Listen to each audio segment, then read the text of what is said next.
Champs-Élysées, il y avait eu... Jean-Christophe Couvi, bonsoir. Merci d'être avec nous. Je rappelle que vous êtes secrétaire national unité SGP Police. J'ai besoin de comprendre, et on tente aussi de voir ce qui s'est mal passé aujourd'hui dans le maintien de l'ordre, ou en tous les cas dans la doctrine du maintien de l'ordre. Je rappelle et je recontextualise. Il y a 20 000 manifestants. Il y a 200 à 300 éléments perturbateurs. Il y a 1500 forces de l'ordre. Habituellement, la doctrine, c'est de flangarder, d'être au plus près de ce fameux pré-cortège où il y a les éléments radicaux. Aujourd'hui, ça n'était pas le cas. C'est-à-dire que les forces de l'ordre ne sont pas allées directement au contact de ces éléments. On se retrouve avec des magasins qui sont pillés, avec des vitrines qui sont détruites. Expliquez-nous, est-ce qu'il y a eu une défaillance aujourd'hui ? Vous savez, bonjour déjà, bonsoir.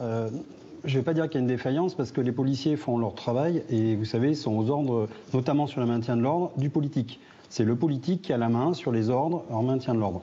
Donc en fait, j'allais dire que le maintien de l'ordre, c'est quand même l'acceptation d'un certain désordre. C'est difficile à imaginer, mais c'est vrai. Donc on accepte un petit peu un désordre jusqu'à un certain moment. Et en fait, c'est le politique qui nous siffle à la fin de la récré, qui dit là on intervient parce que voilà, là on a évalué les risques, il faut intervenir, etc. et remettre un peu d'ordre. Bon. Je pense surtout, c'est que, encore une fois, la France, vous savez, en France, on est un peu schizophrène.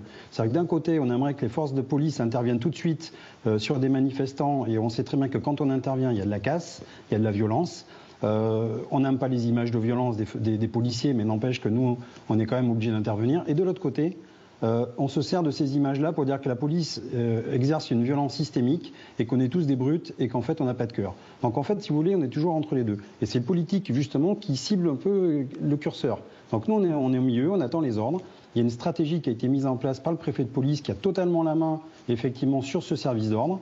Et après, on laisse de temps en temps des initiatives tactiques à des petits groupes et notamment à nos responsables qui sont sur le terrain, qui estiment qu'à un moment donné, il faut faire un bon offensif pour gagner du terrain, qu'à un moment donné, il faut donner un peu d'air parce que les manifestants sont trop près des forces de police. Voilà. Donc c'était une stratégie qui a été employée. Évidemment de pointer les forces de l'ordre qui font un travail admirable sur le terrain. Mais moi, je comprends en fait entre les lignes. Et c'est-à-dire que là, ce que vous êtes en train d'expliquer, c'est que si responsabilité il y a dans la doctrine du maintien de l'ordre ce dimanche, ce ne sont pas les forces de l'ordre qui étaient sur le terrain, c'était les décideurs. C'est donc aussi peut-être le préfet, c'est aussi peut-être le ministre de l'Intérieur. C'est-à-dire que là, on était sur une doctrine qui était différente que celle sur la mobilisation de la manifestation contre l'extrême droite pendant l'entre-deux tours. J'ai été sur le terrain. Je peux vous dire que ce pré-cortège qu'il y avait, il était flangardé. Il y avait les policiers qui étaient au plus près de ces éléments perturbateurs. Résultat, il ne s'est rien passé dans cette mobilisation-là.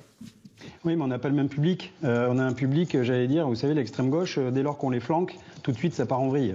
C'est aussi ça. Donc, en fait, on laisse toujours un peu d'espace. On essaye aussi, vous savez, on le voit, le monde change, les maintiens de l'ordre changent aussi. Il y a un schéma du maintien de l'ordre qui a été fait. D'ailleurs, on n'a pas, nous, syndicalistes, on n'a pas été consultés comme il faudrait. On a plein d'idées aussi. Et en fait, le maintien de l'ordre, c'est 3 temps.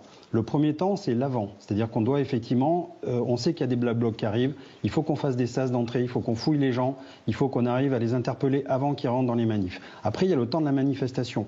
Là, effectivement, on nous demande souvent d'aller faire des interpellations, parce qu'après, c'est bien aussi d'apporter des chiffres. Le problème, c'est quand on fait des interpellations, il faut le faire dans de bonnes conditions. Il faut le faire quand nos collègues sont sécurisés. Il faut faire des bons offensifs, prendre des gens, les interpeller. Et le troisième temps, c'est le temps judiciaire. Le problème, souvent, c'est qu'on a des avocats maintenant qui sont spécialisés dans le maintien de l'ordre et qui démontent tout de suite les procédures parce qu'on n'a pas la preuve formelle que cet individu était bien le bon, etc. Donc, en fait, si vous voulez, on a aussi la justice et il ne faut pas taper que sur la justice, il faut taper sur le système. Donc il faut réfléchir un peu à ces 3 temps.